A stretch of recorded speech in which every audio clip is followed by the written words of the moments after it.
কোথায় গেল? এ বাবা, তুলি, এগুলো কি? তোমার খাবার। তুমি আমার একদিন খাবার? আমাকে রান্না করে খাও, তো আজকে আমি তোমাকে রান্না করে খাও। তুমি এত কিছু আমার জন্য রান্না করে নিয়ে এসছো? হ্যাঁ। কি রান্না করেছো?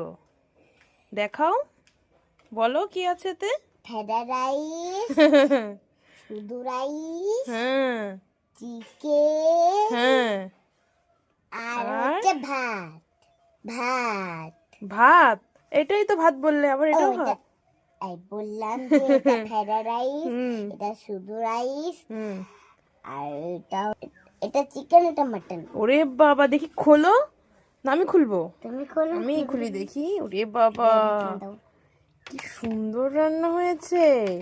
তুমি এত কিছু আমার জন্য রান্না করেছো? হ্যাঁ। খেয়ে নেবো আমি? খাও। দারুণ হয়েছে, নাও তুমিও একটু খাও। আমি খাবো না, তুমি তো আমাকে এতদিন রান্না করো। ও, আজকে তুমি আমাকে তো রান্না করে খাওয়ালে, তাহলে আমি আর কালকে থেকে রান্না টান্না করবো না, ঠিক আছে? না। তুমিই রান্না করবে, নাও এগুলো এবার বাইরে নিয়ে যাও। এবার আমি তোমাকে কটা খাইয়ে দেবো, যাও। যাও, খাবারগুলো নিয়ে যাও। দারুণ খাবার হয়েছে, দারুণ হয়েছে। যাও। এত সুন্দর রান্না করতে পারো তুমি, তাহলে এখন থেকে তুমিই রান্না করবে রোজ, ঠিক আছে? আর একটু খাও। আমি অনেক খেয়ে ফেলেছি, আমার পেট পুরো ভরে গেছে। তুমি টাটা।